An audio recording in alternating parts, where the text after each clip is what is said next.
എല്ലാവർക്കും zone of ഡോണയിലേക്ക് സ്വാഗതം. ഇന്നലെ ഞങ്ങൾക്ക് നല്ല ഫ്രഷ് ഞണ്ട് കിട്ടി. അതുകൊണ്ട് ഇന്ന് ഞാൻ നിങ്ങളുമായി ഷെയർ ചെയ്യുന്നത് ഞണ്ട് റോസ്റ്റ് ഉണ്ടാക്കുന്ന മെത്തേഡാണ്. എല്ലാവരും ഒന്ന് ട്രൈ ചെയ്ത് നോക്കൂ. ഇത് വളരെ ഹെൽത്തിയും ടേസ്റ്റിയുമാണ്. അപ്പൊ നമുക്കിത് എങ്ങനെയാ ഉണ്ടാക്കുന്നതെന്ന് നോക്കാം. ഞാനിവിടെ ഇന്ന് ഞണ്ട് റോസ്റ്റ് ഉണ്ടാക്കാൻ വേണ്ടി 1 കിലോ ഞണ്ടാണ് ഇവിടെ എടുത്തിരിക്കുന്നത്.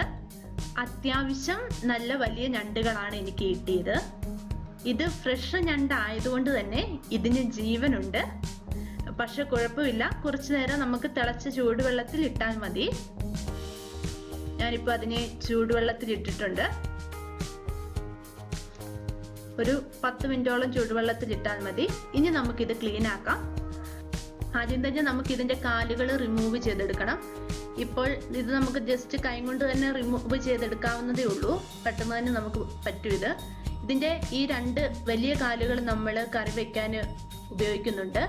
ബാക്കി ഞാൻ കറി വെക്കാൻ ഉപയോഗിക്കുന്നില്ല. അത് നമ്മൾ ജസ്റ്റ് കൈ കൊണ്ട് തന്നെ ജസ്റ്റ് ഒടിച്ച് കളയുകയാണ് ചെയ്യുന്നത്. ഇതിന്റെ വലിയ കാലിൽ, ഇത് വലിയ ഞണ്ടായതുകൊണ്ട് തന്നെ എൻ്റെ വലിയ കാലിൽ ഒത്തിരി ഫ്ലഷ് ഉണ്ടാവും. അതുകൊണ്ടാണ് ഞാൻ കറി വെക്കാൻ ഉപയോഗിക്കുന്നത്. ഇനി അത് കഴിഞ്ഞിട്ട് നമുക്ക് ഇതിന്റെ ത്രികോണം പോലെ ഇരിക്കുന്ന ഈ സൈഡ് കത്തി കൊണ്ട് ചെറുതായി പൊക്കിയിട്ട് നമുക്ക് കൈ കൊണ്ട് തന്നെ പുറകോട്ട് വലിച്ച് അതിന്റെ പുറന്തോട് മാറ്റാം. എന്നിട്ട് ഇതിന്റെ അകത്ത് കാണുന്ന ഈ ഓറഞ്ച് നിറത്തിലുള്ള പൂ പോലെ ഇരിക്കുന്ന ഈ സാധനം കൈ കൊണ്ട് തന്നെ റിമൂവ് ചെയ്യാം. ചില ഞണ്ടുകൾക്ക് ഇത് വെള്ള കളറിലും മഞ്ഞ കളറിലും കാണാം. ഇവ റിമൂവ് ചെയ്തതിന് ശേഷം ഇത് നമുക്ക് വെള്ളത്തിന്റെ അടിയിൽ വെച്ച് നന്നായി ക്ലീൻ ചെയ്തെടുക്കണം. മുമ്പ് പോലെ കറുത്ത കളറിൽ മുമ്പിൽ കാണുന്ന ഈ സൈഡ് നമുക്ക് കൈകൊണ്ട് ജസ്റ്റ് കളയണം. ഇപ്പൊ ഞാനിവിടെ ഞണ്ടെല്ലാം ക്ലീൻ ആക്കി വെച്ചിരിപ്പുണ്ട്. ഇനി നമുക്കിത് എങ്ങനെ പ്രിപ്പയർ ചെയ്യുന്നതെന്ന് നോക്കാം. അതിനുവേണ്ടി ഞാൻ 5 വലിയ സവോളയാണ് എടുത്തിരിക്കുന്നത്. പിന്നെ 2 തക്കാളിയും 4 പച്ചമുളകും പിന്നെ ഇഞ്ചിയും വെളുത്തുള്ളിയും ചതച്ചത് നമ്മൾ എടുത്തിട്ടുണ്ട്. ഇനി നമുക്കിത് പ്രിപ്പയർ ചെയ്യാം. ചൂടായ പാത്രത്തിൽ ഓയിൽ ഒഴിച്ച് ഓയിൽ ചൂടാകുമ്പോൾ നമുക്ക് ഇഞ്ചിയും വെളുത്തുള്ളി ഇട്ട് കൊടുക്കാം. എന്നിട്ട് ഇത് ജസ്റ്റ് ഒന്ന് മിക്സ് ചെയ്യുക. ഇതിന്റെ ചെറിയ പച്ചമണം മാറുമ്പോഴത്തേക്കും നമുക്ക് അരിഞ്ഞു വെച്ചിരിക്കുന്ന പച്ചമുളകും വേപ്പിലയും കൂടെ ഇതിലേക്ക് ചേർക്കണം. എന്നിട്ട് ഇവ വീണ്ടും നന്നായി മിക്സ് ചെയ്തെടുക്കുക. ഇവയുടെയും പച്ചമണം നന്നായിട്ട് മാറി കഴിഞ്ഞതിന് ശേഷം നമ്മൾ അരിഞ്ഞു വെച്ചിരിക്കുന്ന 5 സവോള ഇതിലേക്ക് നമുക്ക് ആഡ് ചെയ്യാം.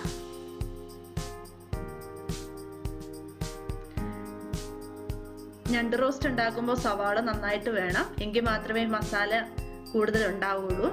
ഇനി നമുക്ക് ഈ സവാളയിലേക്ക് ആവശ്യത്തിന് ഉപ്പിട്ടിട്ട് ഇത് നന്നായി മിക്സ് ചെയ്യാം. മിക്സ് ചെയ്ത് കഴിയുമ്പോൾ ഇത് മൂടി വെച്ച് നമുക്ക് വേവിക്കാം.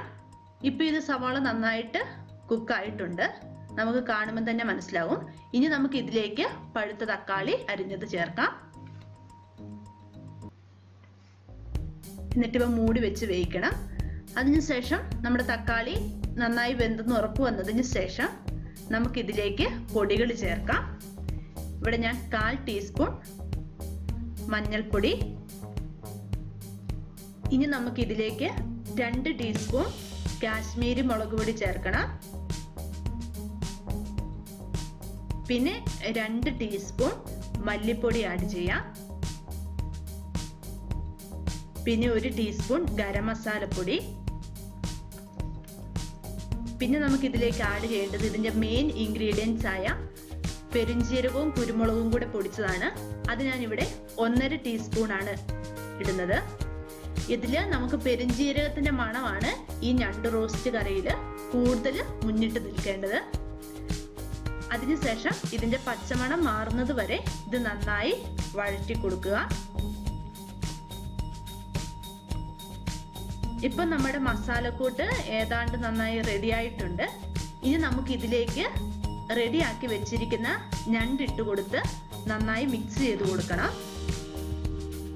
അതിനുവേണ്ടി ഞാനിപ്പോൾ നമ്മൾ തയ്യാറാക്കി വെച്ചിരിക്കുന്ന ഞണ്ട് ഇതിലേക്ക് ചേർക്കുവാണ്.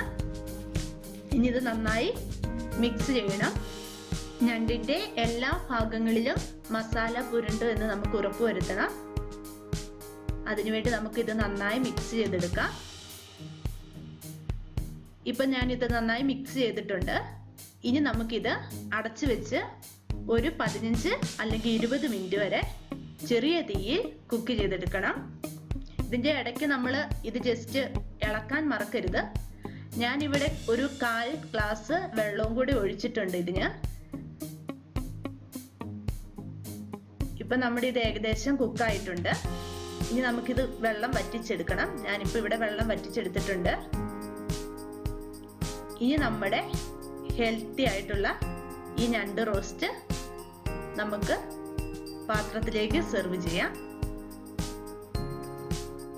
ഞങ്ങൾ ഇന്ന് ഈ ഞണ്ട് റോസ്റ്റിന്റെ കോംബോ ആയിട്ട് ഉപയോഗിക്കുന്നത് ദോശയാണ്. നല്ല അടിപൊളി ഡിഷാണ് നമ്മുടെ ഞണ്ട് റോസ്റ്റ്. നല്ല ടേസ്റ്റിയുമാണ്, കൂടാതെ ഹെൽത്തിയുമാണ്. എല്ലാവർക്കും വീഡിയോ ഇഷ്ടമായെന്ന് വിശ്വസിക്കുന്നു. അപ്പോൾ ലൈക്കും ഷെയറും സബ്സ്ക്രൈബും ചെയ്യാൻ മറക്കില്ലല്ലോ. അടുത്ത വീഡിയോയായി വരുന്നത്